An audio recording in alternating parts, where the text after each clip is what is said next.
Okay, good evening, everyone. So good evening, IFNG. Good evening, Mr. M. Good evening, Sir DJ. So for tonight, I know this will be a useful lecture because most of us are having a hard time on I using hope so. punctuation. Yes, sir, we believe. Because most of us are Mm. having difficulties on using punctuation marks. So tonight, let's welcome Sir DJ Jesus from World English Reviews. Hi, Good Sir evening, Sir D. Okay. DJ. Hello. Good evening. Magandang gabi po sa inyong lahat. Okay, to our fellow voyagers in life. Okay, magandang gabi po sa inyong lahat. So ang topic pala natin ngayong gabi ay tungkol sa punctuation marks. Okay, hindi ako masyado nakapag-prepare pero let's see. Sige, I'm gonna do my best. And as an added bonus for you who are attending tonight, di ba? Kasi iba yung sinasabi lang sa inyo in theory, iba rin yung actual na application. Alright? So, I know you've studied punctuation marks in elementary, high school, and even college. Pero bakit, hanggang ngayon hindi natin matandaan? Well, kasi hindi natin na-practice. Okay? Secondly, wala kasi iba yung theoretical, iba yung actual. So, if you have some sentences or paragraphs, okay, na gusto nyong i-correct natin tonight because I don't think I'm gonna need the whole 2 hours for this one. Okay, so I'm gonna have some extra time. If you want us, hindi lang ako, but work tayo, if you want us to work together on some problematic sentences or paragraphs that you have, send nyo lang dito sa akin sa chat and then sila yung gagawin nating model. And don't worry, walang mag-announce ng pangalan. Okay, so I said that in advance so that you can ready them now para masend nyo na agad. I'm gonna try to finish as much as I can for you guys. Alright, so maghanap na kayo naman gusto nyo ipakorek. Okay, wag naman buong essay, siguro one paragraph or a few sentences. May duda kayo, comma ba yan, period ba yan, send nyo lang sa akin. We're gonna do them tonight, alright? So to formally start, let me share with you here. Let me share my slide para meron tayong formal na introduction. Oops. There you go. Okay, let me maximize that one. Okay, so welcome to tonight's free class, free biglaan class. Okay, my name is Lee J. Jesus. Okay, I am the head lecturer and teacher trainer for World English Reviews. Okay, it says here free IELTS lecture by World English Reviews conducted by CELTA certified. That's me, so I have a CELTA certification. Okay, that's the most prestigious English teaching certificate in the world. Okay, it's Cambridge kasi po, Cambridge English Language Teaching to Adults. Okay, Band 9 educators. Ako rin yun, lumabas na yung results ko. Okay, I took the test last July 30 and I got back my results. Mukhang masaya naman ako. Kung gusto niyo makita, sabihin niyo lang. Okay, and I think I'm one of the oldest teachers in the industry. Usually, laging pag meron training sa IDP tsaka sa British Council, laging yun ng na-mention kasi I've been helping people pass their IELTS test since 2005 ako nag-start eh. So it's been 16 years. All right? So, topic today, a small topic today, proper usage of punctuation marks. It's not gonna be detailed or exhaustive like a university class. Yung applicable lang sa IELTS. Okay? May nag-message. Gusto niyo makita? Sige. Okay, I'm gonna show it after a while. No, pagkatapos nitong slide. Yan. So, I'm proud to announce that we got some awards. Okay, recently, actually, kailan ba to? Nung weekend, 2 weeks ago from British Council. So we were given this high honor. We are now, again, we're back to top 3 national partner nationwide, which was really a surprise kasi maliit lang po kami. Our competitors had like 30 or 40 branches. Actually, ngayon, dalawa lang yung branch namin na naka-open, pero we still managed to be number 3 nationwide. I think the last time we were number 3 was about 5 years ago. Nag-drop na kami to 4 and 5 eh. But, that's just a bonus. The most important one for me is this one. Number 1 top partner for Pampanga. Why is that, close to my heart? Kasi po, dyan kami may office. Okay? And in fact, yung malalaking review centers also built like offices less than a kilometer away from our main office. Pero nag-number one pa rin kami. So we are very thankful to God kasi wala naman kami perang pang matinding marketing or pang-open ng office pero it's still the trust of the people. So thank you British Council at maraming salamat sa suporta ninyo din mga students. Okay, rules of conduct for this session. Kung may tanong kayo, wag maya. Type it in the chat box or in the comment box. Okay, and sabi dito, we'll be having a Q&A session later. Hindi, we can have Q&As all throughout the presentation. Type nyo lang, hindi na ako maghihintay ng dulo. Sasagutin natin agad yan. Enjoy the seminar. Don't hesitate to ask questions. Parang radio show lang siya. Okay, it's free. And your host, okay, by the grace of God, is an expert on the subject. Oh, siguro I can call myself an expert now, although nahiya pa rin ako hanggang ngayon. And information about our review programs will also be given para sa mga interesadong magpatulong pa po. Okay, so very quickly, self-introduction lang. Started 2005, I teach OET, civil service. I've trained people for the call center. Okay, I got a band score 9 for the third time. Okay, salamat naman. I'm also civil service eligible, natsambahan, first take noong 2010. Okay, I have a CELTA and my favorite line here in this introduction slide is, I'm not blunt. Malapit na, baka magpakulay ako next week. Okay, I don't have a British accent. I don't have a British accent. I don't have a British accent. But I still got band 9 in speaking. So kung kaya ng ganito na pangit yung boses, walang accent, okay, naka 9 pa rin, o edi kaya nyo rin.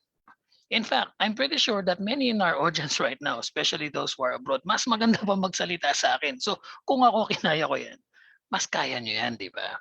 All right. Next slide. Another one of our teachers is Sir Barry. Okay, so I think he has some sessions also with IFNG. Now, this is one of our topics for tonight, the proper usage of punctuation marks. Okay, oops. Okay, stop na tayo dyan. Yan. So I prepared something else. So maikli lang to actually. Okay, wait lang. Before I proceed to that one, may tanong ako. In my last lecture with your group, admins, diniscuss ko yung speaking test, no, yung lumabas sa exam ko 2 weeks ago. Is that right? Yes. Yes, Did I po. also share with you what came out in reading and writing? O hindi ko nasabi? No, sir, not yet because you've said na ano mo Ah, sa mga students mo. oh, would you like to know? Of course, So, of share ko, course. share ko na sa Of inyo course. kasi nagme-memorize ako ng exam. So as we discussed the last time, ito yung lumabas sa actual na exam ko. Okay, so British Council sa The Curve, doon ako nag-test. It was done through, nasa kabilang room yung examiner and I was in another room. I had a very nice headset. Ito po yung questions. You can take a screenshot if you want. So you can practice. Sana napag-practicean nyo na. Okay. Yung listening, wag natin masyadong discuss kasi ang dali-dali lang niya. Promise. Kamukha lang siya nung mga Cambridge 11, 12, 13. I think it was actually a little bit easier than those. Pero syempre, if you take the computer-based test, kung 10 kayo doon, iba-iba rin naman yung test ninyo. They don't give you the same test, by the way. When you take the computer-based test, even if you take a look at the other person's monitor, it won't help you. Bakit? You're given different listening tests, you're given different reading tests, and different writing tests. Talagang walang kopya yan. Huwag nyo nang pangarapin. Okay, done. Now, okay, I'd like to share with you what came out. Yeah, for reading and for writing. Focus muna tayo dito sa reading topics natin. So I took the academic test, so I got 3 topics. Okay. Good news. Itong 3 topics na to, so I got 9 again for this test. Okay, kasi familiar na yung topics. I've actually seen them, some of them in older IELTS exams. Siguro galing ng Cambridge 7 or 8 yung isa dito, or dalawa. And then, yung isang topic, Actually, napanood ko na sa ano on a YouTube channel. Okay, I like watching these knowledge channels sa sa YouTube. So na-discuss na rin nila. So it wasn't very difficult. The first topic was about handedness. So left and right-handedness among humans and animals. Yung mga tanong were true false not given. Okay, and then match the name of the scientists with the statement. So in short, mga common na types of test. Okay? So what did I find out? Okay, humans are one of the few animals na merong konsepto ng handedness. A lot of animals are ambidextrous, so they can use both. Meron din mga animals na left and right-handed, pero ang division nila is more like 50-50. For humans kasi mga 10% lang ang left-handed eh. 90% right-handed tayo. So it was very interesting. Okay? And then the second passage was all about a little bit of history about maps. Hindi naman kasama yung ancient Egypt, Babylon, hindi naman po. Okay. So the subtopics per paragraph were, okay, one was about the history of, short history of A to Z maps, which is one of the most popular maps in the whole world pala. I didn't know that. Okay. And then it had a little bit of about road maps in the US. And then another paragraph for maps for cyclists. And then there was another paragraph about the Michelin restaurant guide in Paris. Okay, pero it's all about guides and maps, yung ano natin. Second passage. And then the third passage was all about how crowds affect the behavior of individuals. So, meron silang mention na experiments doon sa passage. And again, the type of questions were yes, no, not given. Meron ding may fill in the blanks. I think there was some fill in the blanks items. Tapos, yung pinaka mahirap, yung multiple choice. Okay? So, yan po ang lumabas sa reading ko. Now, for writing, syempre charts because I took the academic test. Yan. So, anong lumabas? Ito. So, I was given two charts. Usually, isa lang yan, di ba? So, I got two charts. So, multiple unlinked charts ang tawag dyan. Okay, the first chart, it was a line graph. May tatlo siyang lines. Okay, and it revealed the average weekly work hours in a European country from 1984 to 1993. Memorize ko siya talaga. Okay, so yung tatlong lines, ano yun? One line was showed people who worked 15 to 30 hours a week. Okay, ang sarap po. 3 hours a week lang yung trabaho nila. The next line showed people who work 30 to 40 hours a week. And then the last line was about people who work 40 hours or more. Yung mga lagi nag-overtime yan. Okay? So ano yung nakita ko din? Lahat sila bumaba. So people were working fewer hours as time passed by. Okay? And then, yung pangalawang chart dun sa baba was just a simple table. Dalawa lang yung column eh. Okay? So it was a table that showed the annual paid holidays, so vacation leave, yun yung tawag natin sa Philippines, taken by workers in the same place, so in a European country, in the same period of time, in the same year. Okay? So yun po ang lumabas sa task 1 ko 2 weeks ago. And how about writing task 2? Ay, magugustuhan ninyo to. Tell me kung gusto nyo tong topic, dear audience. Oops, nasan yun? Wala. Where is it? Okay, let me search for that. There you go. Yan. Oops. So, task 2. Some people say that the government should fund artists like poets, painters, and musicians. Some people say this is a waste of time and money. Okay? Discuss both views and give your own opinion. Yes, sarap, diba? So, yan. Favorite topic ng mga Pinoy kasi, mga art, tsaka history. So, guys, no, kung ngayon yung topic na yan, I know I have a lot of students who don't like that topic. Okay, pero it's the topics that you don't like that you should focus on. Kasi kung gusto mo yung topic, marami ka na masasabi. Okay, so it was about arts and public spending. Okay, so ano yung palagay nyo? So you can answer this one with like 4 or 5 paragraphs. Meron namang magkakaibang style ng writing. Okay, I decided to decided to use the 4 paragraph approach. Okay, although feeling ko maganda rin yung 5 paragraphs para dito. Okay, take a screenshot so you can practice with this one. Okay. Ayan po. So, yun ang mga lumabas sa exam ko. And got 9 again. Thank God because I needed a 9. All right. Do you have any questions about these test items? Yung writing 1, writing 2, reading, speaking? You can ask them now before I move on to the next topic. Wala naman. All right. You feel free to ask anytime. All right. Sige. So mag-discuss tayo ng konti about punctuations, no? Punctuation marks in the IELTS test. Okay. So what are my references for this one? I used, syempre, classic, The Elements of Style by Strunk and White. Kung wala pa kayong kopya, you go online, you find one copy, you find a copy. Okay, make sure it's the latest edition. Okay, or maybe you can buy one kasi this book is actually quite thin. Hindi katulad ng mga ibang mga grammar books na sobrang kapal. Ito, manipis lang siya. You can actually finish reading it in about an hour. Okay? Mga ganun lang kanipis yan. Hindi katulad ng ibang grammar books ko, mga ganyan kakapal. So, ganun lang po yan.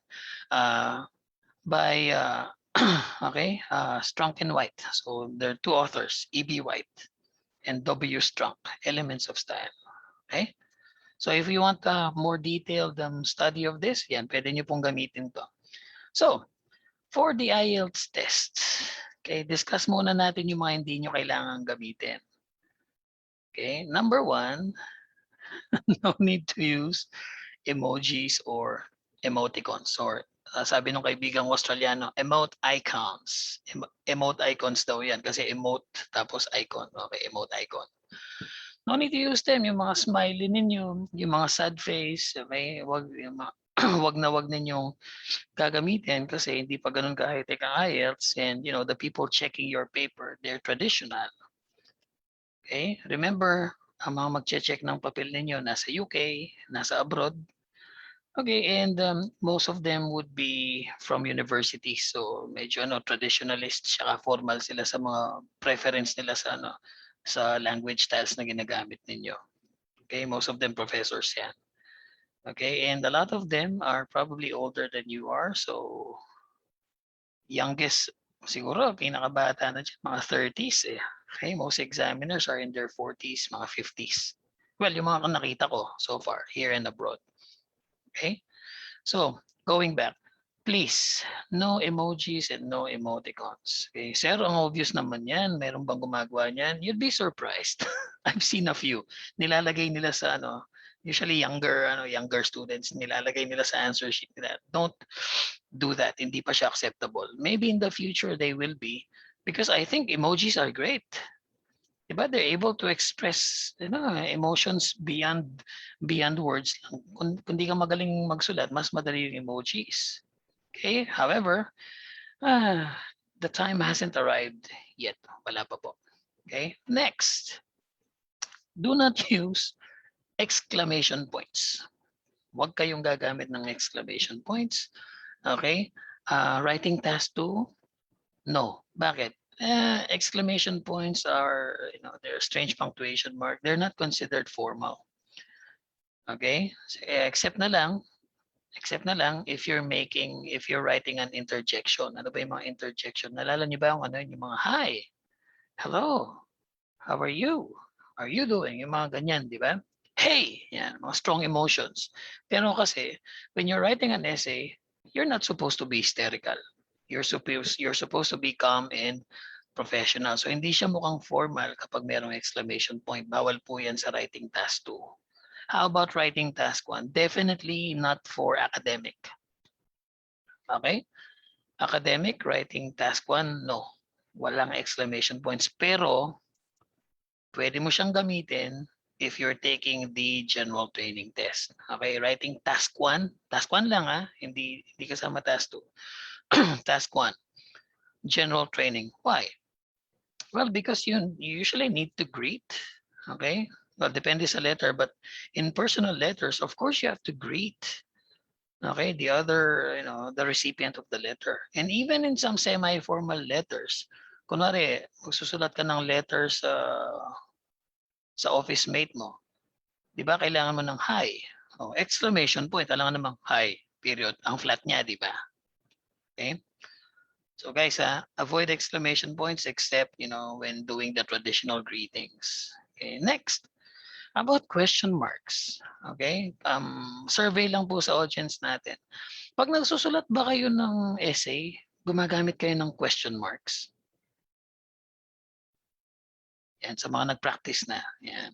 When you write your essays, do you use question marks? Because I've seen essays, I've seen candidates who start their IELTS essays with a question, parang opening line nila magtatanong. So, are you one of those? Do you ask questions in your essays?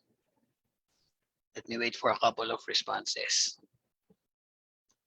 Yan. Yes or no lang yan. How about on FB? Ano ba yung sagot ng mga audience natin dyan?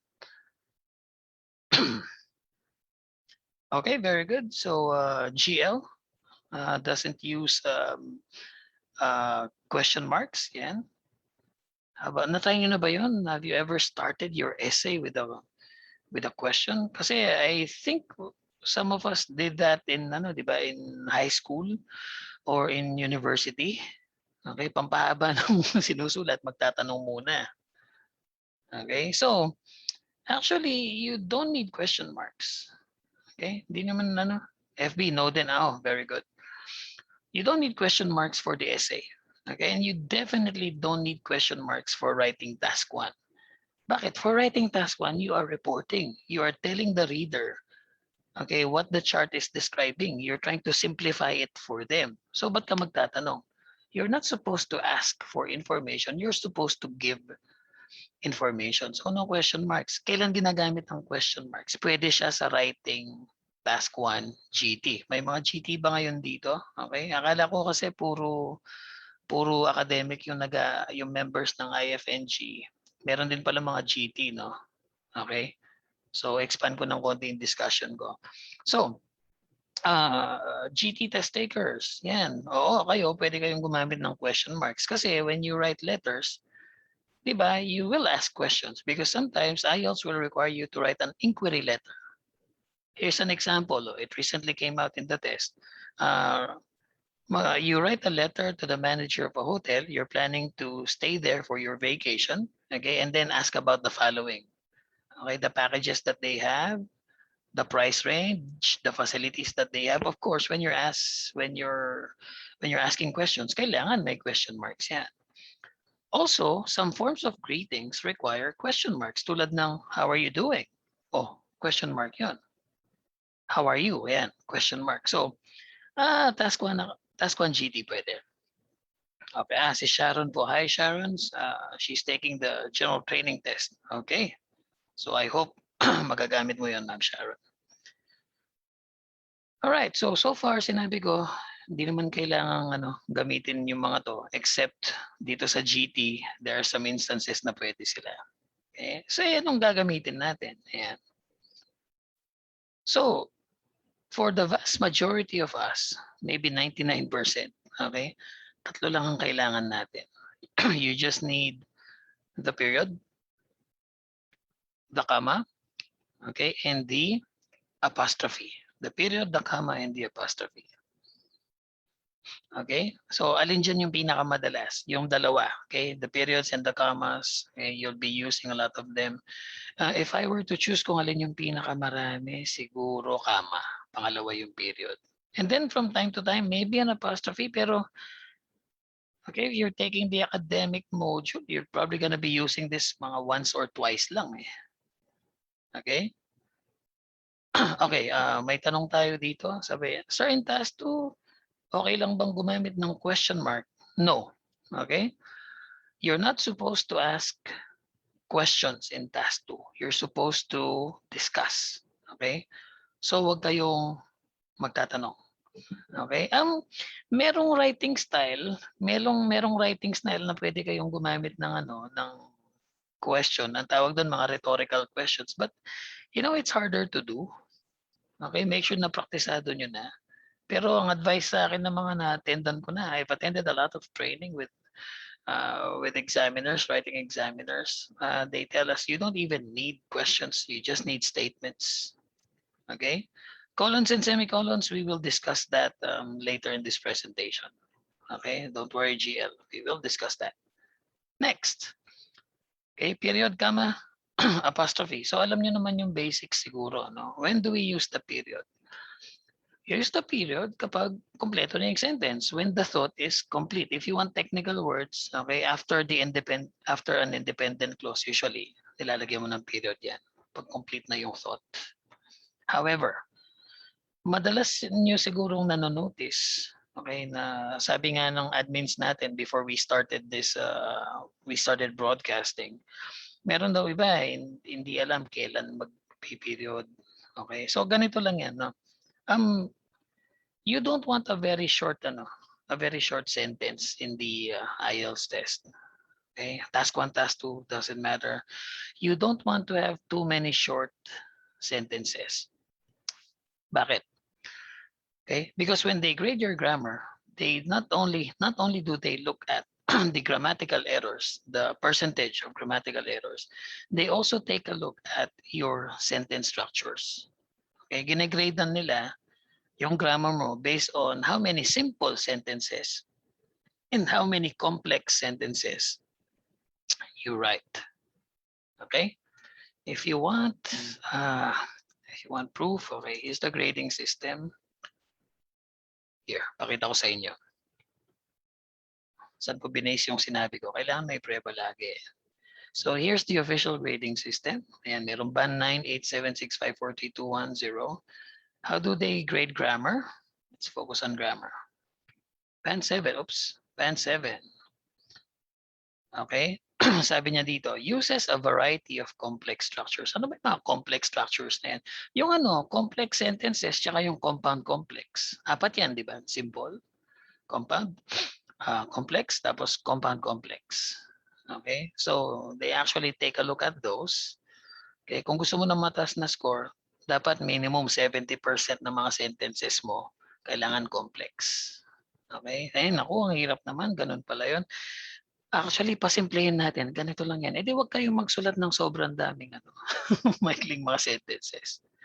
Di ba? Di lagyan nyo ng mga modifiers o kaya lagyan nyo ng mga mga additional information, mga parentheticals, mga clauses. Okay? Yung mga sentences ninyo. We're gonna have a few examples later. Okay?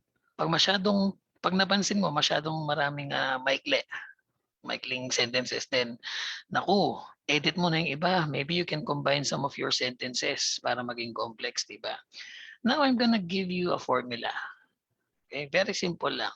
Formula para meron kayong an easier way of checking. Okay? So here it is. I hope binibilang ninyo yung number of words. Okay? I hope you count the number of words that you're able to write. Okay? Bilangin nyo. And then, kung ilan man yung nakuha yung number of words, divide nyo by 20. Okay? Divide by 20. Tapos yung makuha yung result, plus 1. Okay? Yun yung ideal number of sentences. Nagets nyo ba? Would you like me to elaborate? So, ganito Let's take, for example, let's say na you were able to write 180 words for task 1. 180. 180 divided by 20. Ilan yun? Hina ako sa math. Ilan yun? Hirap na. So, it's 9. Di ba? 9 plus 1, mga 10 sentences. So, ang ideal number of sentences mo would be 10. So, bilangin mo rin, dapat binibilang nyo rin yung number of sentences nyo. Okay? I know that a lot of you already count the number of words, pero hindi pa kayo nagbibilang ng sentence, di ba? Idagdag nyo na rin sa mga ginagawa ninyo. Add it to your repertoire. Bakit? Because examiners count them. Alright? So, kung 180 yan, divided by 20, that's 9 plus 1, 10. So, approximately 10 yung kailangan nyo. Pwedeng 9, 10, 11. Okay? If you wrote 200, okay? 200 words divided by 20. That's 10, di ba? Plus 1, 11. So dapat ang sinusulat mo, 10, 11, or maybe even 12. Pag sumobra ka doon, you might have too many simple sentences. Right? So kunwari, 200 words, pero yung number of sentences mo, 15. Naku, you'll probably gonna get a lower score. Hindi ka makaka-7. Baka ang bigay sa'yo ito, 6. Uses a mix of simple and complex sentence forms. Okay, band 6 po, pag masyado kang maraming simple sentences. Okay? So dapat karamihan complex. So just try to write longer ones. Okay? However, however, um, however, minsan naman may mga candidates na sobrang haba naman ng mga sentences nila, no, that they don't know where to end. Ideally, ano yan, 20. Okay? More or less mga 20 words. Maganda dyan, 20 words per sentence. Yes, pwede rin paminsan-minsan 15, paminsan-minsan pwede kang sumobra 25. But if you're already writing like 30, 40, or maybe even 50 words, 50 Okay, I've seen people do that. 50 words for 50 words for one paragraph, sorry, for one sentence, then that's gonna be too much. Ang 50, ano na dapat yan? 2 to 3 sentences na yan. Okay? So yan. Lumayo ba ako? Balik tayo sa discussion natin. Yan. So, the period is written, okay, is used, okay, at the end of the sentence. Okay? How about the comma? Ito, mas komplikado itong comma. So what do I want to teach you here? Okay? Usually the comma is used, okay, to indicate pauses, okay? Para pag sa spoken, pag binasa yan out loud, mas madali siyang i-manage, okay? So it can be used, maraming gamit yan to indicate pauses. So that's one. Okay? Secondly, it can also be used to insert additional information. Let me give you some examples. Now, I'm gonna start with a simple with a simple sentence. Start natin dito. Okay. Uh, there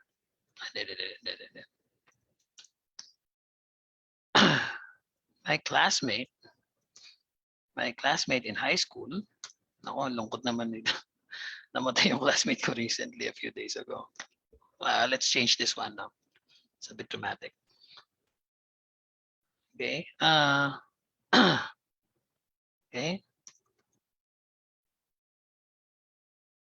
My father na lang. My father, okay, is gonna use my dad's name yan. Is Sancho de Jesus. Okay. So this is a simple sentence, right? One subject and then you have a simple predicate. Okay. Subject, my father. Okay. Predicate mo is Sancho de Jesus. Okay. So when would you use a comma here? You can use commas to actually increase the complexity of your sentence. How do you do this? By inserting some additional information in the middle of the sentence. Anong tawag doon? Clauses o kaya parenthetics. Okay. My crush in high school. Okay.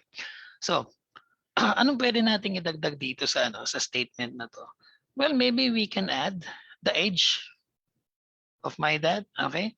My father, magdadagdag tayo ng info, di ba, to make this sentence more complex. O, dagdag natin yung edad, comma, who is turning 60 next month. Additional info. Okay? Next month, comma, is Sancho de Jesus. Pwede. So that's one way to do it. Okay? Other information na pwede nating idagdag. Okay, my father, palitan natin tong nakaipit sa dalawang kama na to. My father, okay, who was the valedictorian,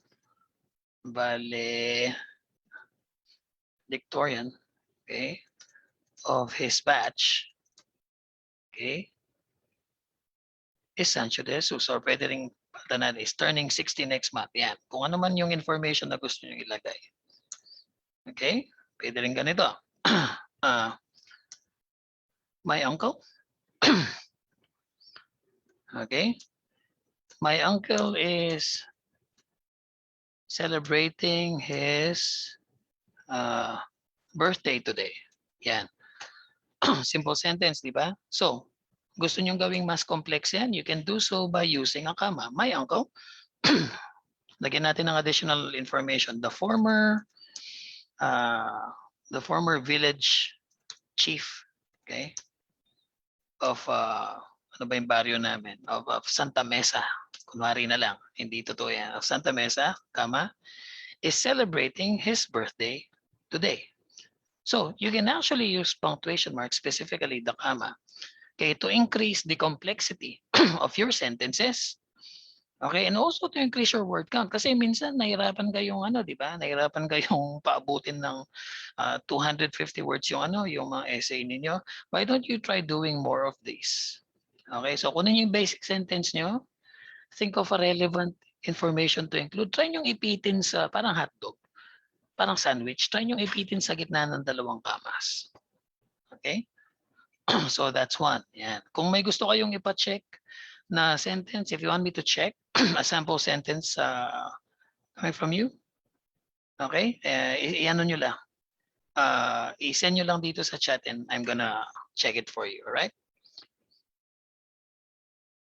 Excuse me. Okay, another point I would like to discuss about commas. We use commas when we are making lists. Okay? When we are itemizing, di ba? Pag naglilista tayo. Okay, for example, okay, my three brothers are, I'm gonna write two sentences and then you tell me which version is correct. Ito muna, no? Version A. My three favorite ano ba yung paborito ko? Phone brands. My three favorite phone brands are Samsung, Apple, and Pinoy phone. Okay, so that's the first sentence. Let me write a second version. Okay, how about this one? So version B. Oops, nawala. Version B. My three favorite phone brands are Samsung, Apple, and yan, Pinoy phone. So take a look at these two sentences. Oops, wala. Oh, where is it? Let me share that again. There you go. So take a look at these two sentences, version A and version B. What's the difference between these two? Okay? Isang bagay lang ang pagkakaiba nila. Okay? Yung comma. Okay? The first one has no comma after Apple. Okay? But the second one has a comma after Apple. Okay? So alin yung tama dyan? A or B? Take a guess. Write your answer in the chat box. Okay, we have some responses here. A, A, A. Oh, most people are answering A. Except for Gio. Sabi ni Gio, B. I think most of us in the Philippines, sanay tayo dito sa first version, no? Okay, maybe that's what we were taught in school. Pero it depends kasi on which system you're using eh. Okay, personally, I use the second version. This one. I think they call it the Oxford comma. Okay, let's take a look at my source. Kailangan lagi ka may source. Hindi pwede nanguhula ka lang. Oops. Okay, let's take a look at yan. Yung reference ko. Okay, Strunk and White, Elements of Style. Okay, so ang sabi niya dito, oops, anong page yun? For a moment. So I left page 4. Okay, let's zoom in. Yan. Sabi niya dito, in a series of 3 or more terms with a single conjunction, use a comma after each term except the last. Tignan natin na. Sabi niya, red, comma, white, comma, and blue. Okay? Honest, comma, energetic, comma, but headstrong. He opened the letter, comma, read it, comma, and made a note of its contents. Ito ang ginagamit ng okay, the Government Printing Office and the Oxford University Press. So ang tawag nila dyan yung Oxford comma. Okay, and now that I'm teaching, mas siya na yung mas gusto ko. Alright? So, kailan yung exceptions niya? Okay, ito yung exceptions daw. Kapag pangalan ng ng business firms, pwede niyo siyang omit. Kunwari, pangalan ng law office, Brown, Shipley and Company. Okay? So, pwede mo nang omit yung comma dito after Shipley. Shipley is a proper name, by the way. Okay? Pero kapag naglilista ka, mga 3, okay, 4 o 5, okay, tapos isa lang yung conjunction mo. Ano yung conjunction? And, or, nor, but, yan, ang conjunctions yan. Nilalagyan lahat sila ng comma. And I think this is what, surprises a lot of people. Marami nasusurprise dito kasi ang nakasanayan natin itong version A. Okay? Pero, okay, since sino bang gumawa nung Sino ba yung gumawa nung IELTS test? 'Di ba UK? Hindi naman Philippines. Hindi naman US, 'di ba? O saan ba yung Oxford? UK, obviously, one of the biggest universities there kasama ng Cambridge. So follow natin yung convention nila kasi your papers are gonna be checked by them. Okay? Not by not here in the Philippines. Okay, so Oxford comma tayo So pag naglilista, lalagyan lahat, pati yung bago yung end, ililista natin. Okay? Tapos, ang exception lang yan, pwera na lang kung mga pangalan, lalo na kung mga business names yan. Okay? Business names. Hindi na kailangan. Pero if you're listing nouns, if you're listing mga common nouns, mga verbs, okay, mga adjectives, okay, kailangan lalagyan siya ng comma. Yan. So nakuha ni sino yung nakakuha dito? Si Carla, very good. Tapos si Gio, mukhang alam niya rin to. Very good. Good job on that one. So if you didn't get it, don't worry. We're all learners here. Okay, lahat tayo naman natututo. I'm not even claiming to be a super expert on this subject din. Okay lang yan. Now, if you have points you'd like to discuss, pag-usapan natin siya. Okay? So what else? In what other situations do we use the comma? Pag merong possessives. Ay, sorry, possessives. Ano na pala yun, apostrophe na. Let's move to the apostrophe. Here we go. Yan, nakasulat na dito. How about the apostrophe? Yan. Ano ba to sa Tagalog? What do they call it? Period is tuldok. Pero I'm not familiar with the words for comma and the apostrophe. Ano yung kuwit? Does anyone know? Ano yung kuwit? Oh, sorry. I'm actually not familiar kung ano na. Okay, because the book I have is an old one. Okay, I'm still using the one that was given to me for my birthday. Pero we can check naman sa Wikipedia. Pwede yung tignan. Okay? Yan, nakaka-surprise yung ibang tanong. Hindi ako ready. So, does anyone know the words for comma and apostrophe in Filipino? May naalala kong isang word, kuwit. Pero is kuwit the comma or the apostrophe?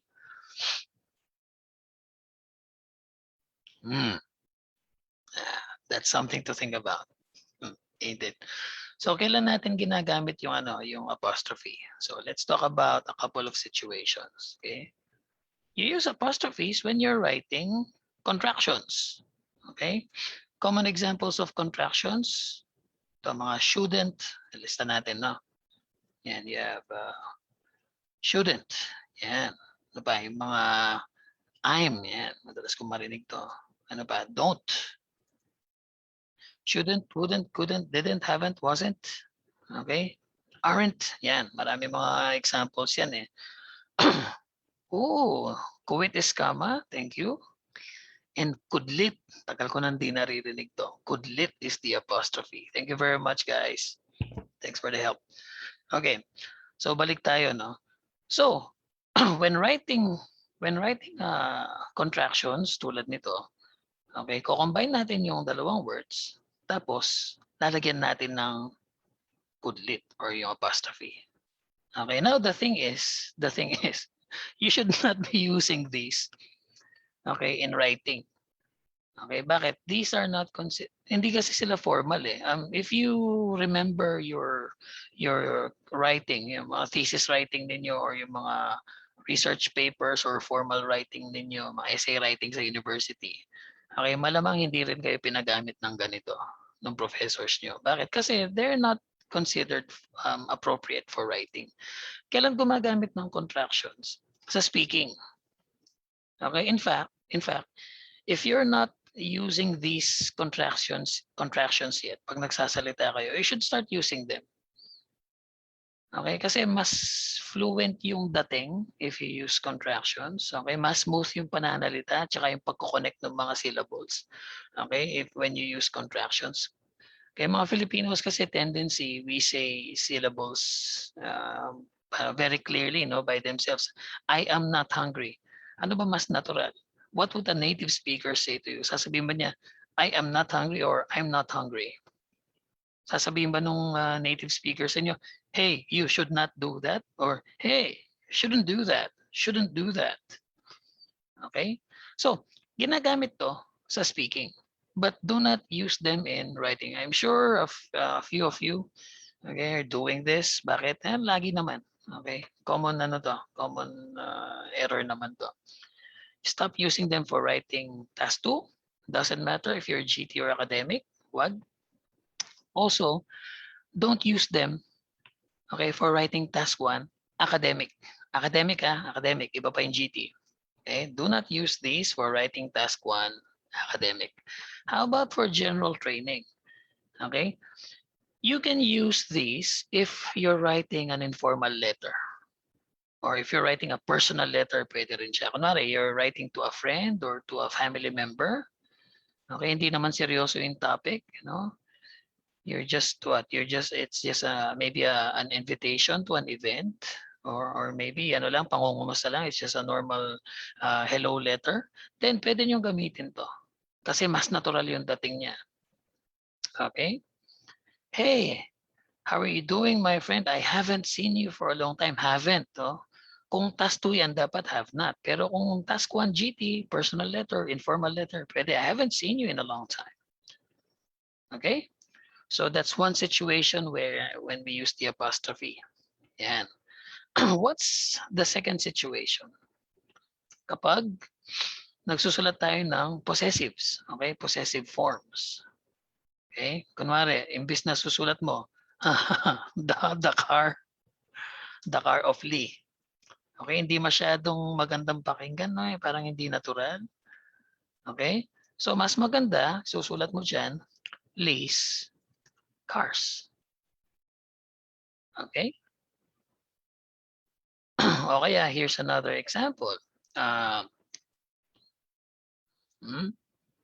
Okay, ito may nakita ko dito, Marlon. No? Okay? The Facebook profile of Marlon. Okay, dapat daw capital yung F dahil Facebook. Okay, the Facebook profile of Marlon. Siguro mas maganda kung ang gagawin natin, okay, Marlon's Facebook profile. FB na lang. FB profile. Okay?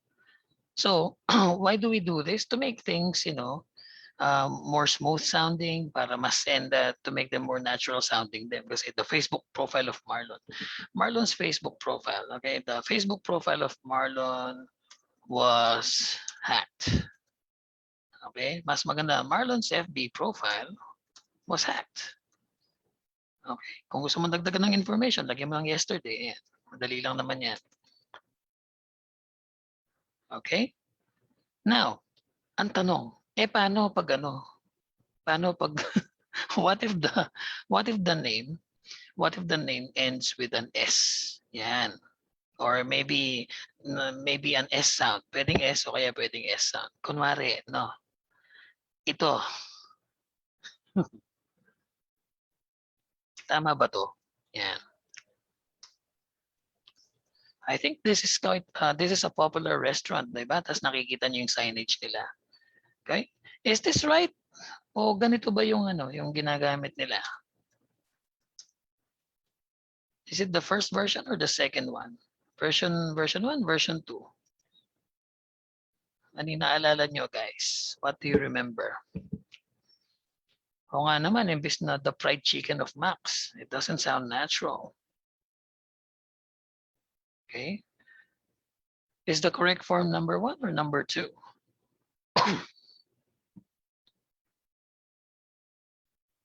Any guesses? Okay, let's take a look at the chat box. Here we go.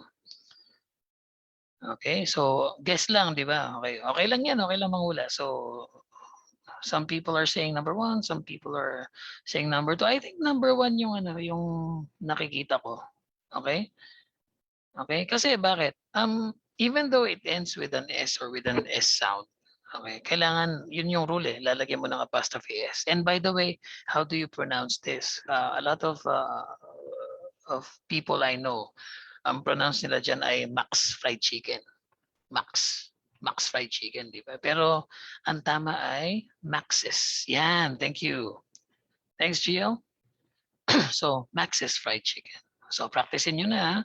Okay lang na sabihin na ano, kung sanay kayo sa Max Fried Chicken at yung family niyo sanay sa Max Fried Chicken, then, go ahead. Language can be personal. Pero, syempre, if you're taking a standardized exam, okay, they would expect, for you to follow the formal rules. Then, pwede yan. Kailangan Max's Fried Chicken. Okay? So, good answers, good guesses. Thank you for participating. Now, let's think of something that really ends with an S. Yan. Sino dito may pangalan na nagtatapos sa letter S? Type nyo sa chat box. Help me out.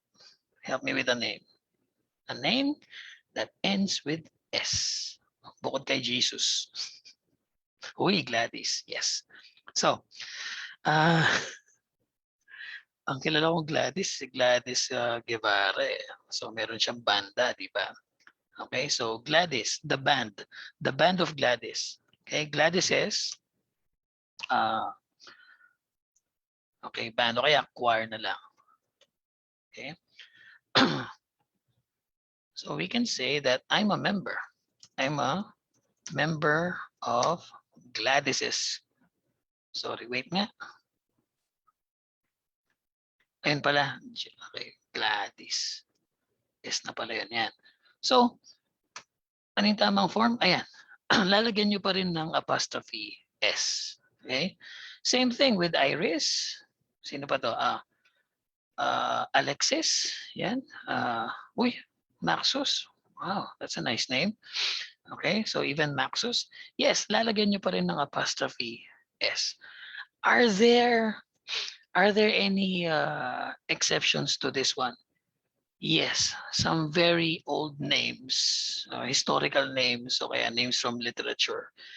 Exceptions sila. Usually, you don't put an S sa Jesus. Okay? Ganyan lang yan. Okay, ano ba yung madalas kong makita sa mga prayer books? In Jesus' name. Tapos, Amen. Okay? So, hindi nyo na kailangan lagyan ng extra S yan. Bakit? Ganun yung rules eh.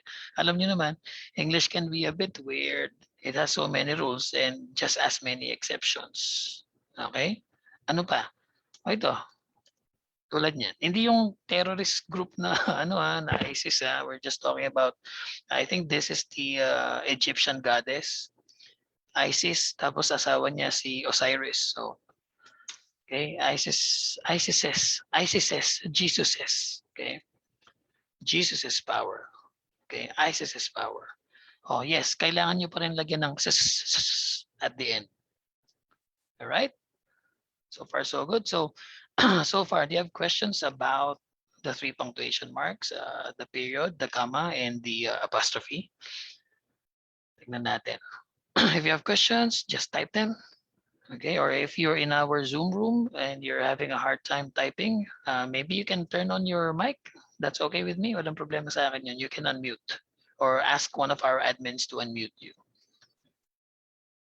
Okay, So yan po, the only three that I use talaga sa totoo lang. Ano yan? Period, comma, paminsan-minsan, apostrophe, and the apostrophe, not so much. Okay. Let's move on to the other punctuation marks and the other questions kanina. Yeah, let's talk about these. Okay. Move natin to sa dulo. Yan. So the colon, parenthesis, the semicolon, okay, and there you go, the hyphenated. Yan. Simulan natin sa colon. Okay? Hindi yung colon na ano, at anatomical colon nurses. Hindi yung anatomy. Yan, the large colon.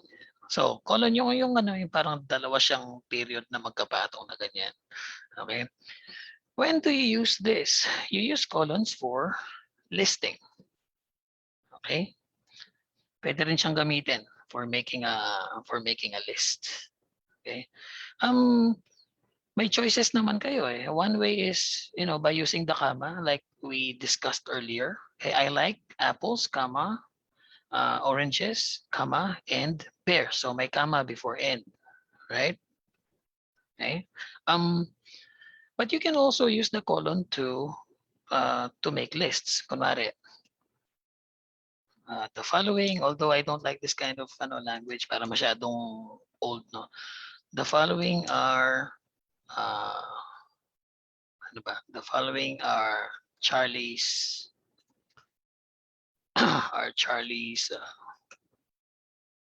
favorite fruit. Okay. So lalagyan niyo ng colon, apples, may comma pa rin. Okay? Oranges, comma, and pears. Yes, may comma before and. Yan. So yun lang naman talaga yung gamit niya when you are listing. Ngayon, kung hindi naman kayo naglilista, or isang item lang yan, then you shouldn't be using it. Diretso na lang yung sentence niyo. Mas natural pa.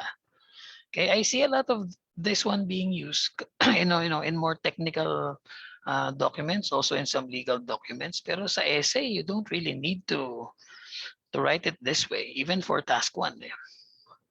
Okay, kasi kunwari ito, you could have avoided using the colon by just restructuring the sentence. Okay, you could have said, you could just say that that apples, unahin nyo to, apples, oranges, comma, and pears are Charlie's favorite fruit. Yes, fruit, hindi fruits. Fruit talaga yung nilagay ko dyan. Okay, so this sentence, okay, is but it's easier to say, it's more manageable, and it's easier for your reader to process. Kasi tandaan natin, no, these punctuation marks are not supposed to make life difficult for you. Okay, punctuation marks were invented so that you can communicate better with other people. Isipin nyo lang naman yung mga purpose nila. What's the purpose of all of this? Okay?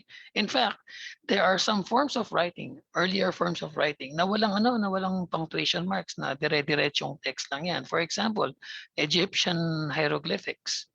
Okay? Okay, yung cuneiform. Okay? And some other languages in Africa yata, older languages.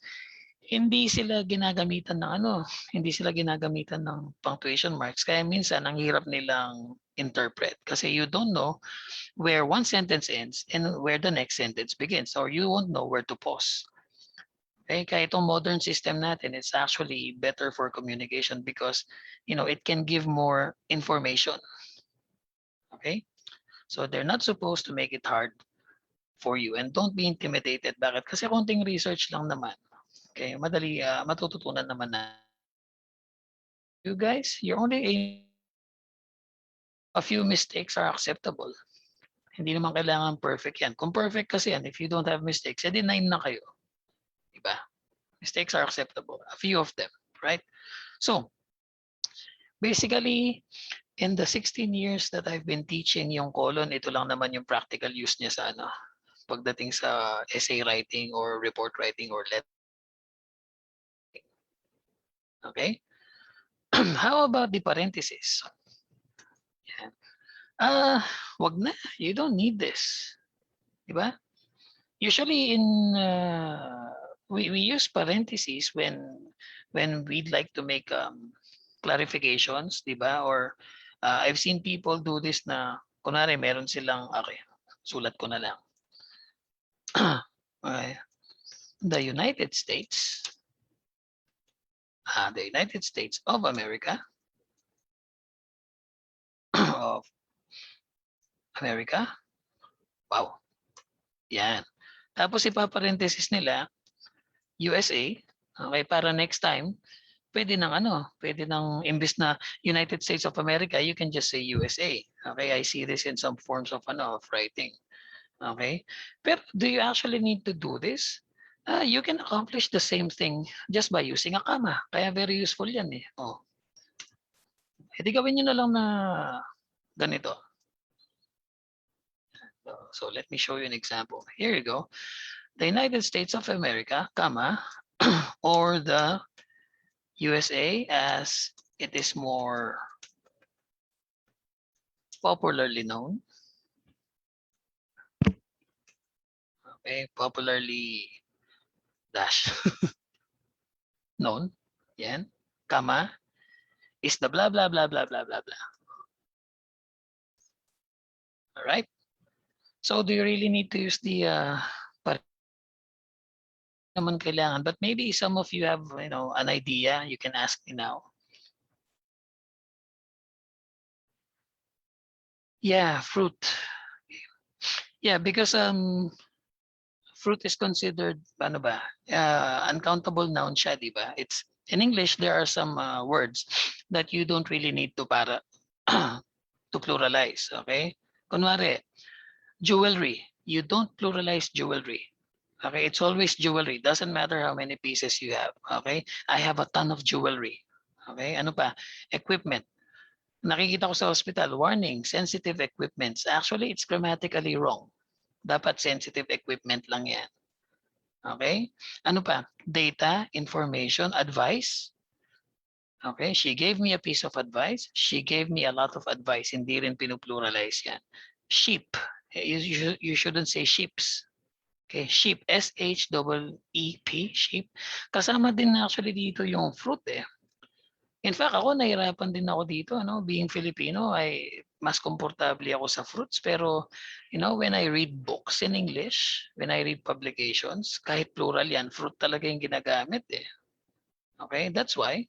So maybe they're referring to fruit, as a concept, as an archetype, kumbaga.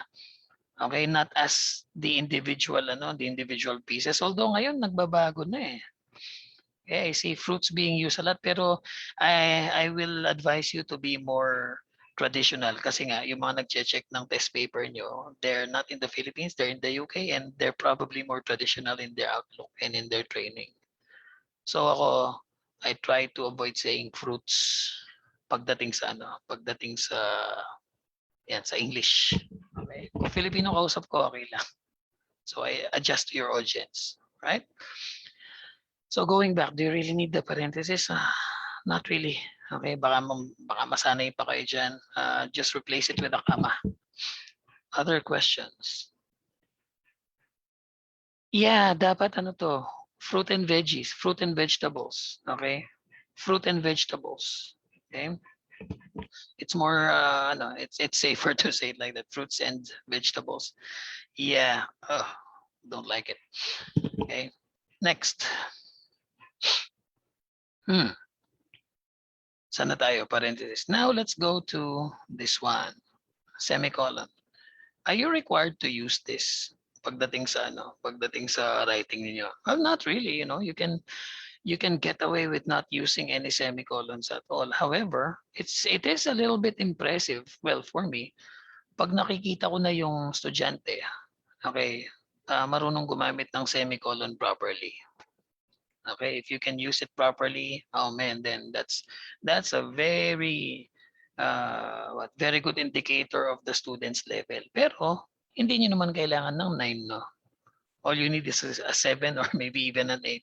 You can get away with that without using this punctuation mark. Pero syempre, di-discuss pa rin natin how to use it. Okay? Some people use it like the colon. Eh. Ginagamit nila to list. Wag, don't. No need to do that. Okay? Hindi sila pareho. Kailan ba? Ano yung nabasa kong article about this one? Okay. A period separates sentences. Di ba? A period separates sentences. Tapos, a comma separates clauses or parts of the sentence. Pero yung semicolon, it actually combines. Okay? It combines ideas. A semicolon can take the place of some conjunctions. Tulad ng so, ano ba, yung mga and, or, nor ninyo, or due to that, because of that. Pwede silang palitan ng semicolon eh. So if you have two sentences, kunwari, or two independent clauses as they're technically known. Tapos, they're related to each other. Okay? Maybe the second sentence is a further explanation of the first sentence. So kaya the second sentence is the result of the first sentence. Then, pwede nyo, imbes na paghiwalayin nyo, pwede nyo combine with a semicolon. So let's take a look at some very nice examples here. Yan. Tapos mamaya mag-isip tayo ng, I'm gonna ask you to write your own examples just to make sure that you understand the concepts demonstrated here. Okay, I think it's on page 4. Okay, oh, independent clauses. Ito, yan. So anong sabi ng the great Strunk and White dito? Ang sabi nila, okay, if two or more clauses, okay, grammatically complete, and not joined by a conjunction, are to form a single compound sentence, the proper punctuation mark is a semicolon. Okay, here's an example. No. Okay, Stevenson's romances are entertaining. They are full of exciting adventures. Stevenson, ito malamang si ano to, Robert Louis Stevenson. Okay, ano ba sinulat nito? Treasure Island, right? If you take a look at these two, they're actually complete sentences on their own. On their own. Okay, let's take a look at the first sentence. Stevenson's romances are entertaining. You can actually put a period there. Okay, and it is already a complete sentence. All right. Tapos take a look at the second sentence. They are full of exciting adventures. Tignan nyo, meron na siyang subject. What's the subject for this? They. Okay, ano yung predicate natin? Full. They are full. Okay, of what? Of exciting adventures.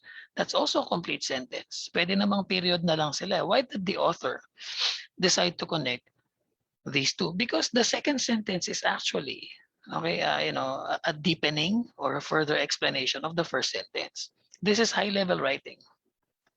I'm pretty sure some of your essays contain structures like this na pwede nyo i-combine eh. Okay, that's why I'm telling you now, if we have time and you want to show me, then we can work on them. Okay, send nyo lang sa chat box and I'm gonna help you out. So that's a good example. Stevenson's romances are entertaining. They're full of exciting adventures. Konektado kasi yung yung dalawang clauses, dalawang ideas. So yun nga yung sinasabi ko na, a period separates, pero a semicolon is actually a sort of connector.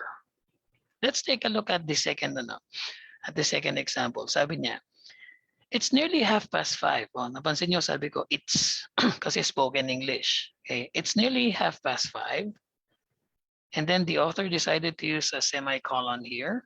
We cannot reach down before dark. So tignan niyo yung first part. Is it a complete sentence on its own? It's nearly 5:30. Is it a complete thought? Yes. Okay. How about the second sentence? We cannot reach town before dark. Mm-hmm. Is it complete? Does it have a subject? Meron ba? Yes, we. Does it have a predicate? Meron. May action doon. Cannot reach town before dark. All right. So, they are two complete sentences. Pero kasi, okay, the second part is actually a result of the first part. So meron silang connection, di ba? And to show that connection between these two, the author decided to use semicolon. Pinagko-connect kasi niya kasi nga related.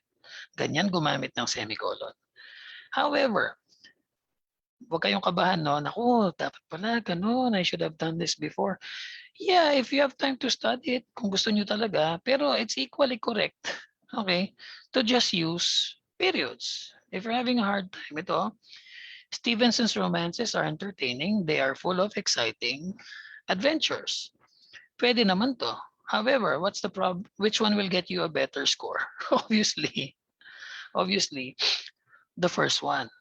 Bakit? Kasi ito sa baba, Stevenson's romances are entertaining, period.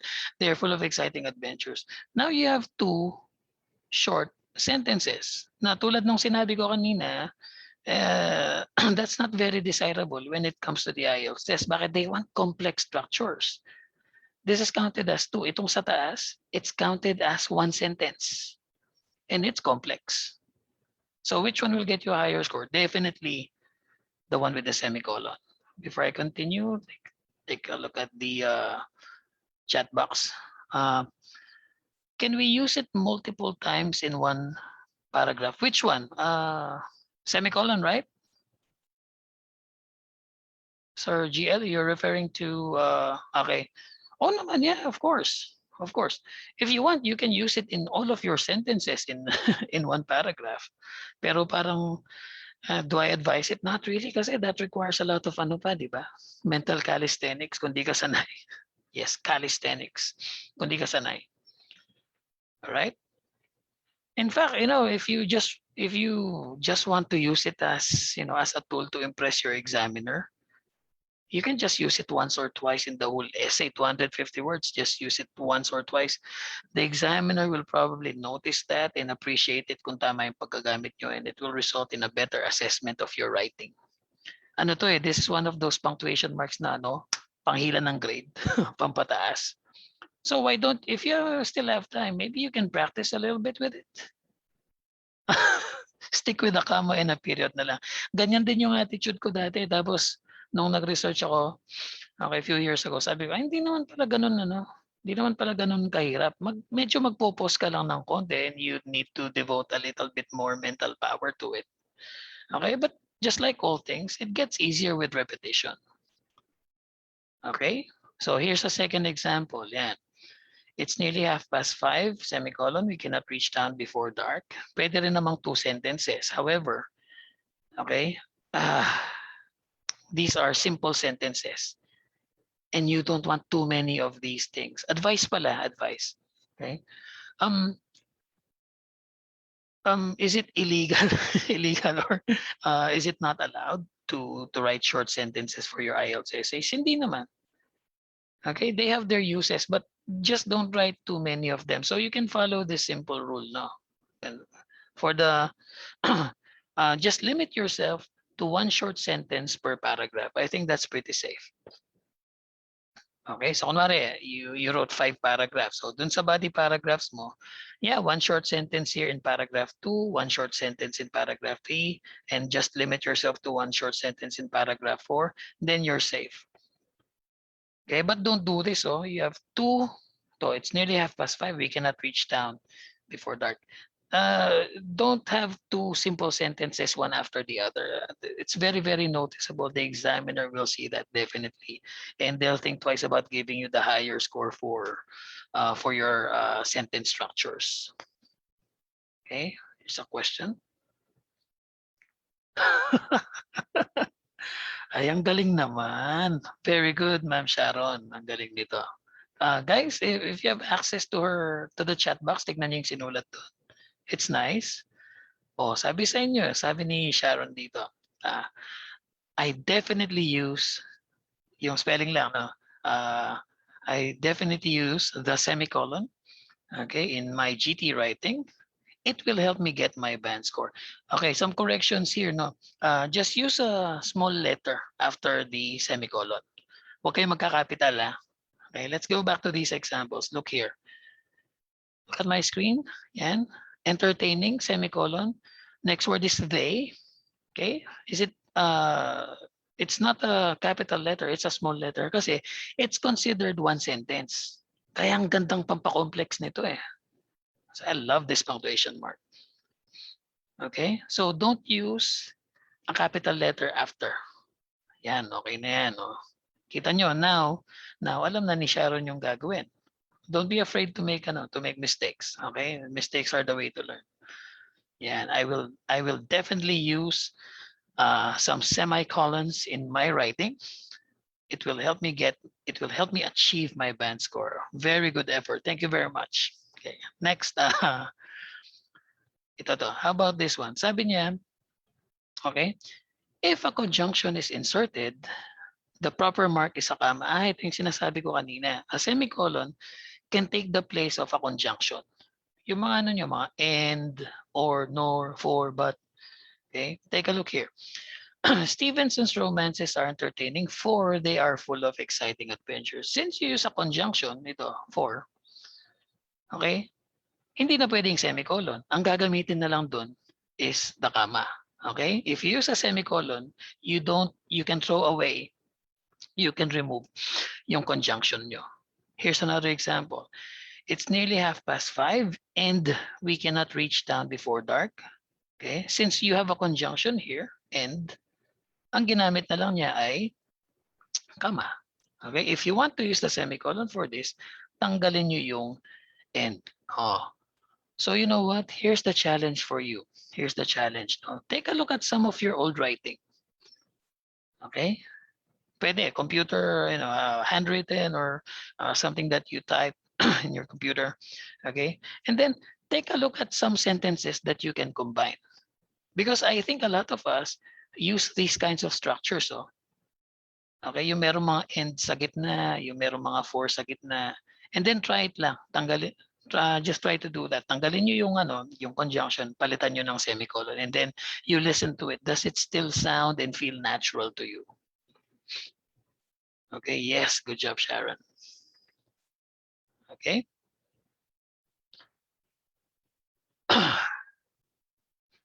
Siyempre, ito na. Do you want to go through the uh, technicalities? Okay, hindi na muna. Okay. Tsaka na yan.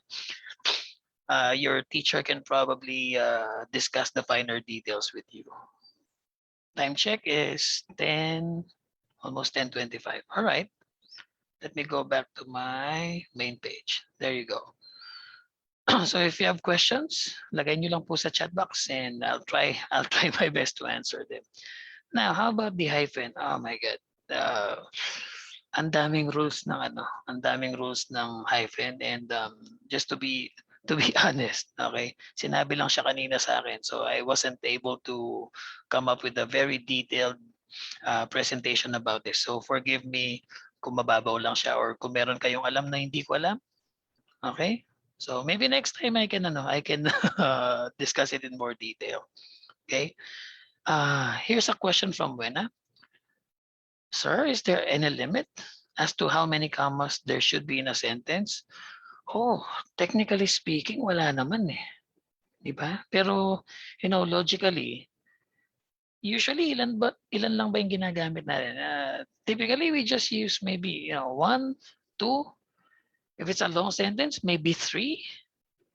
Okay, maybe three commas in a sentence. Pero if you already have like 6, 7, 8, 9, that's a sign that you should have probably rewritten your sentence kasi ang dami mo ng clauses na ini-insert. It's gonna be very difficult for the reader to follow. Okay, one or two is okay, maybe even three.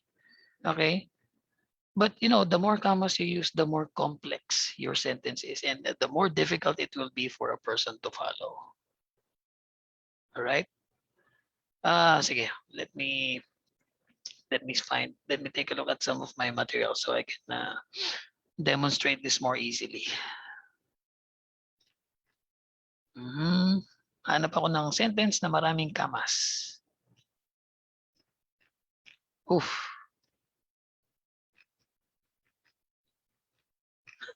It's too complex.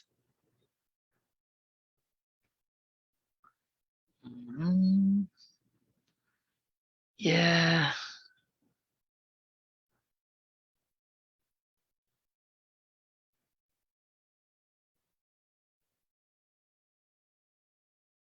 Okay. Oh, I'm gonna use this one. Yeah. So take a look at my screen. Here we go. Balik tayo sa nasan ba yan? Dito na lang sa dulo. Here's a sample sentence. Let's enlarge.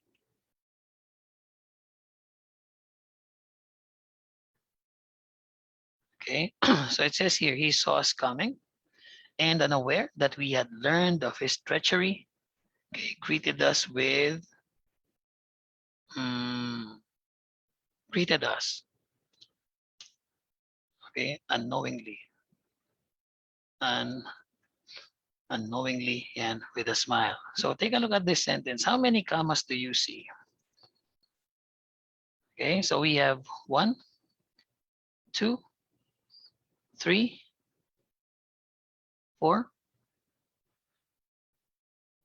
Okay, dagdagan pa natin for all the good that it did him. Yan. So I embellished the sentence. So how many do we have? Let me count again. 1, 2, 3. Natin tong greeted us his former friends. Okay, with a smile for all the good that it did him. Yan. So we have like, ulitin ko na naman. 1, 2, 3, 4. We have five commas here. Okay, kasi we inserted a lot of clauses, no, in the proper parts of the sentence. Okay. However, is this a good idea? Not really, because it's gonna be hard to follow. Okay, especially if you're writing a formal essay and not, a piece of literature or a piece of creative writing. Sa creative writing, okay pa yung ganito. But since you're writing an essay, your aim should be, to be able to transmit your ideas clearly and to be more straightforward. Kung ganito rin lang yung sentence nyo, maybe you could already divide this into 2 sentences or remove some of the unnecessary information kasi ang dami ng extra info nitong sentence na to that you don't really need. Okay, so I would say 1, 2, 3 is okay. 4 or more, not really good. Okay. Oh, I saw yung madaming kama. Let me come up with another sentence. No, sige. Something that I can find in some students writing. Pag naglilista, ganito. Okay. There are many places that I would like to visit before I die. Okay, that's a simple sentence, right? Let's start embellishing it. Let's put some modifiers there. Okay, there are many places. So, can you guys mention places you'd like to visit? Ako, Tokyo. There are many places such as Tokyo. Okay, parang common yung Tokyo. Kyoto na lang. Such as Kyoto, Bhutan. Okay, Mount Everest. Okay. Okay, what are your dream destinations? Paris. Okay, I'm gonna wait for like 2 more samples. Kyoto, Tokyo, Bhutan, Paris.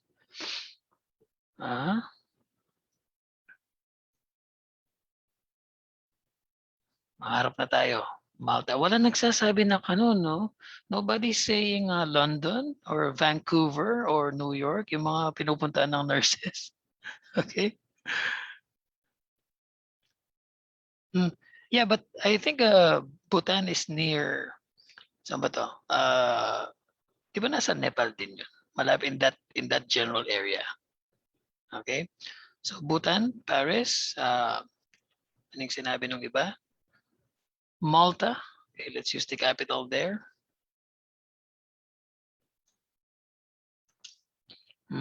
Let's put London there. London.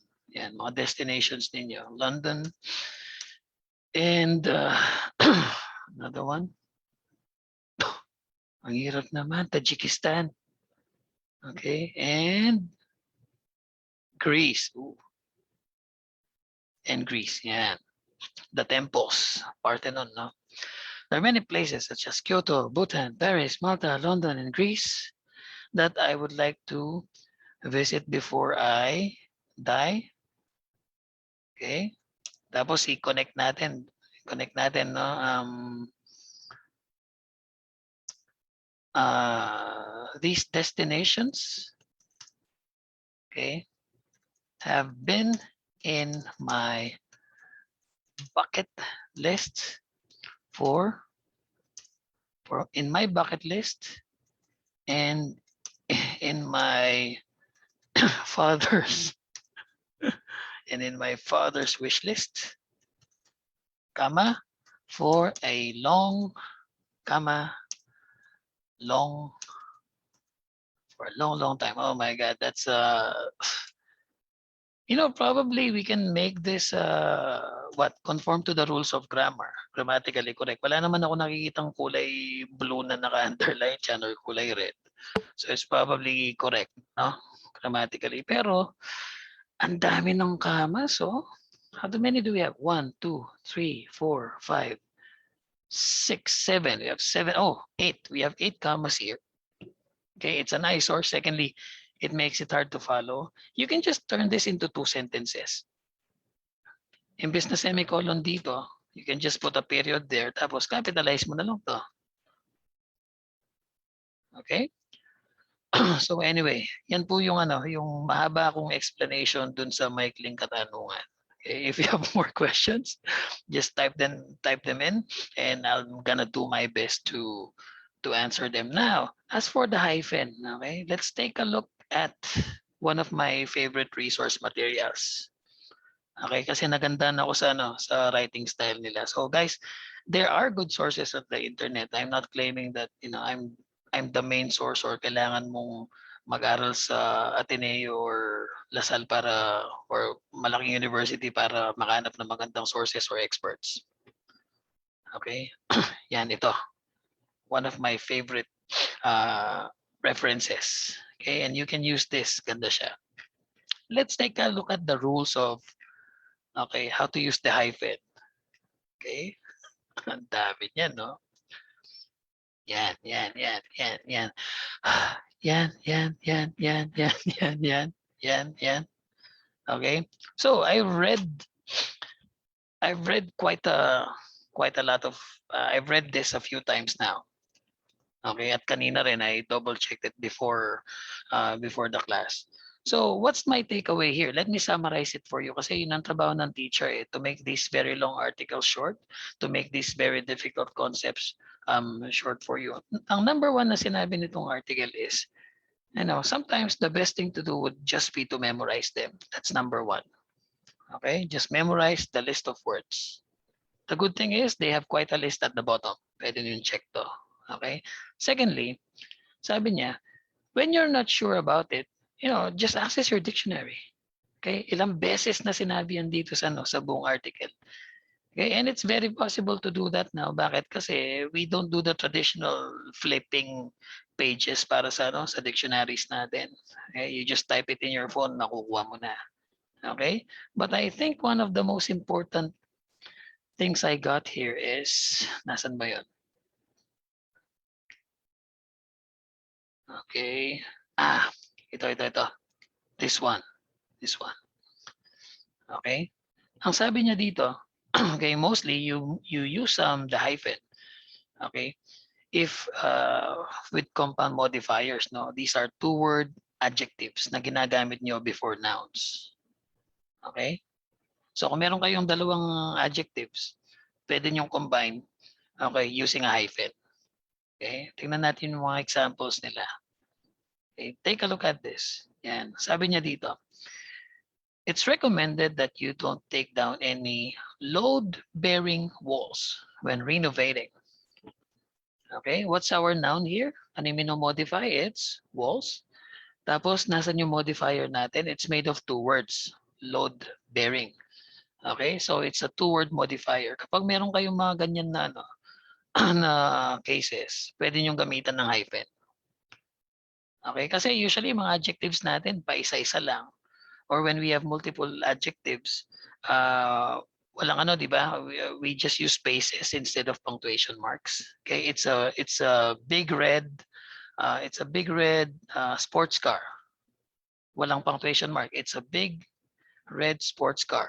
Big red sports car, nothing in between. Okay? Pero when you're using a combination of words as an adjective, lalagyan nyo ng hyphenation, na hyphen. These are just some examples. Okay? Next. Uh, this rock hard cake is absolutely impossible to eat. Ano yung dinidescribe natin? Cake. Okay? What's the description? It's rock hard. Okay? It's actually composed of two simple words like, rock tsaka hard. So instead of combining them into one word, rock hard, wala namang ganung word, you use a hyphen to indicate that it's an adjective. Okay? And here's another one. We're looking for a dog-friendly hotel. Now, I have some good news for you. Okay? You notice that most of these are not very formal structures. Okay? At yung ginagamit yung and the style that you're supposed to use for IELTS writing, because most of you are taking the academic module, is formal, di ba? So you don't even need to use a lot of these. Okay, in fact, if you're not sure how to write it, meron namang simpler way of doing it eh. How do you do it? You just rearrange your sentence. O imbis na it's recommended that you don't take down any load-bearing walls when renovating. You can just say that it's recommended that you don't take down this wall because it's load-bearing. Okay?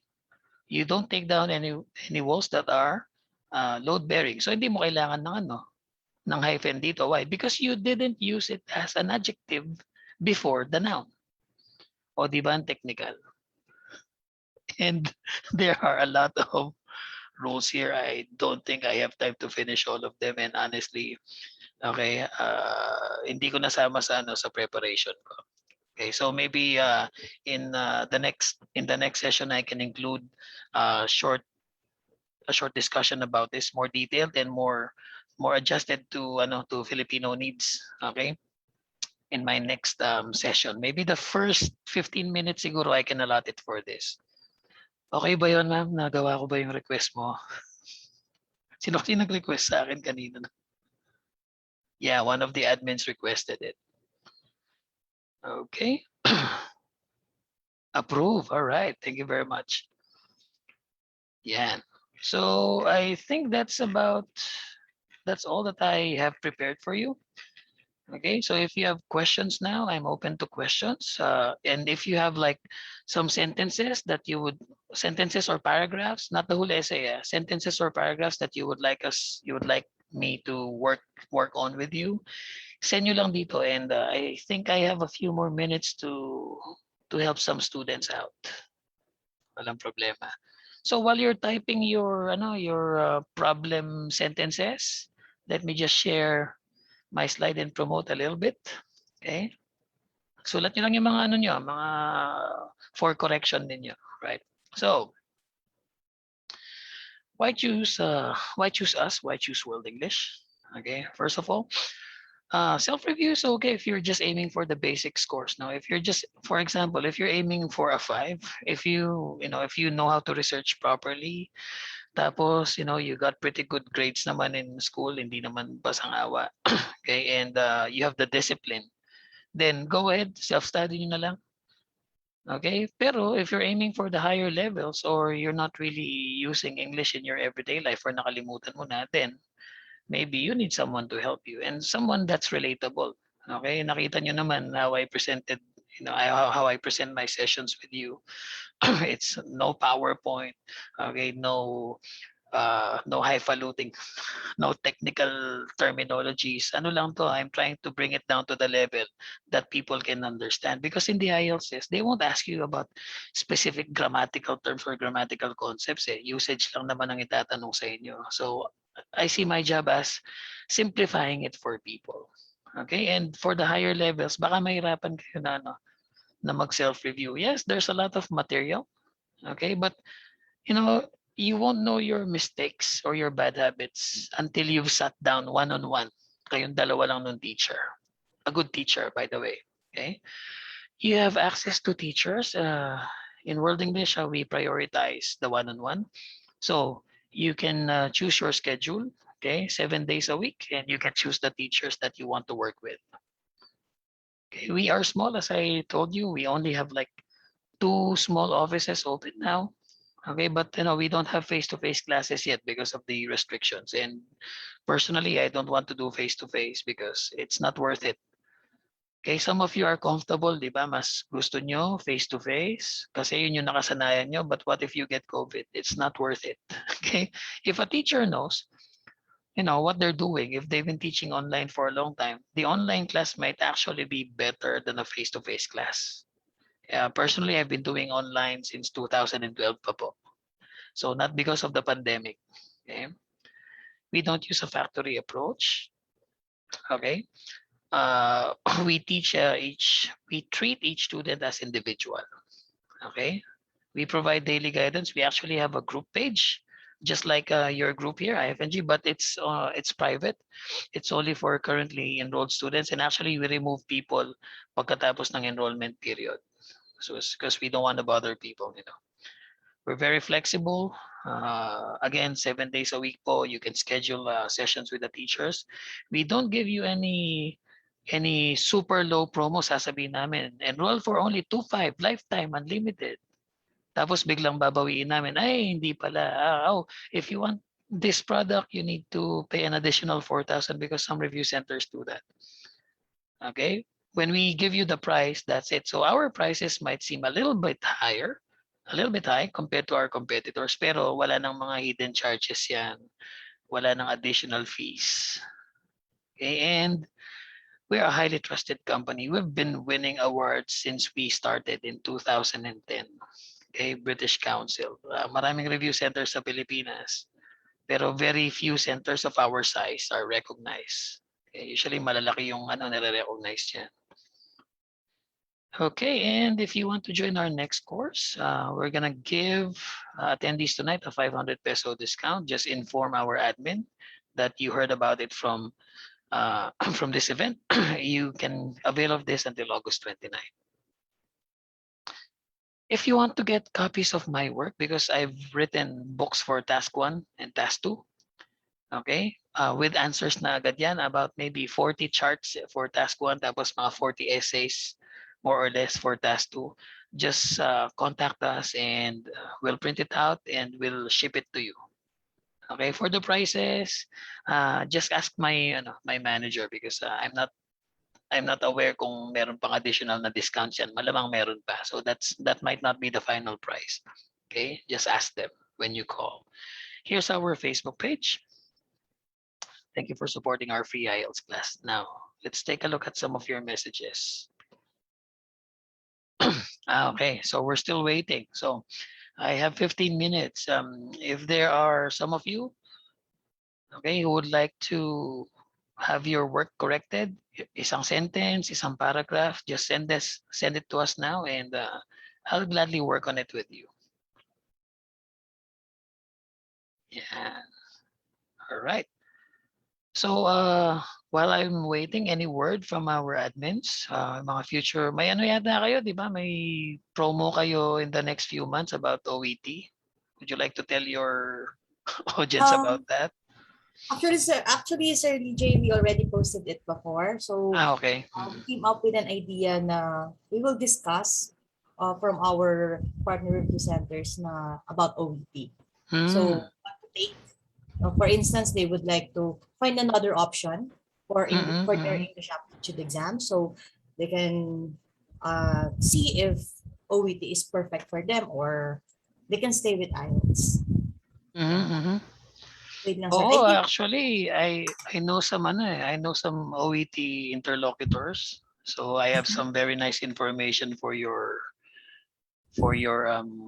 clients. Kasi sa Hopefully.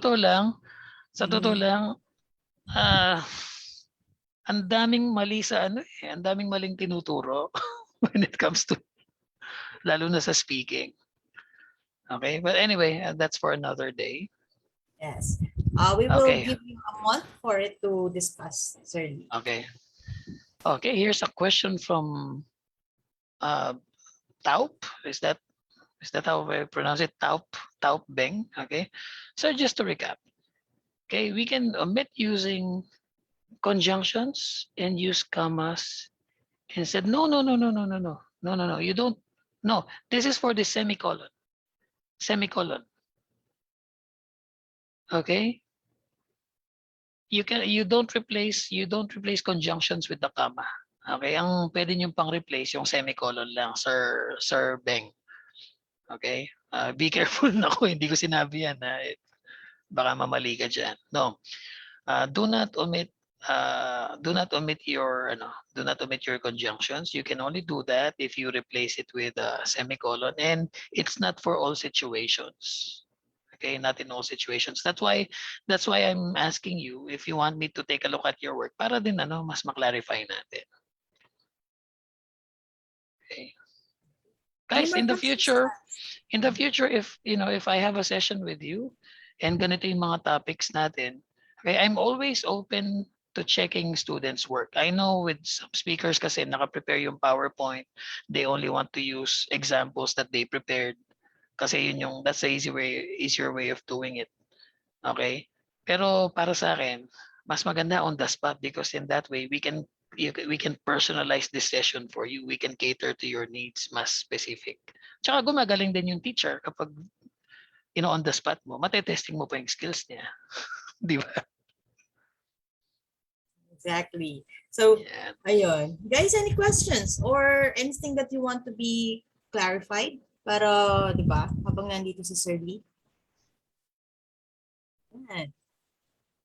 Alright. So siguro siguro in the future you can prepare. All right? So I think that was a pretty good session. Napabilis yung discussion ko. Sa hype. Okay. Yeah.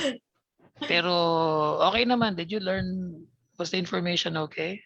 Naman, Yeah. sir. I Yeah, really appreciate most of it I based from my from my experience, checking papers. I've checked thousands of papers. Oh my God. It's been 16 years almost. Okay, yun yung mga madalas kong makita. Opo. Right? Opo. Okay, so I think that's it na for tonight. So if you don't have any more questions, so let's call it a night.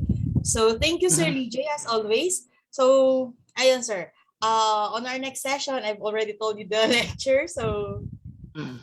hope to see you again. Thank you. All right. Ay, maraming salamat. Okay. Bye. Bye-bye.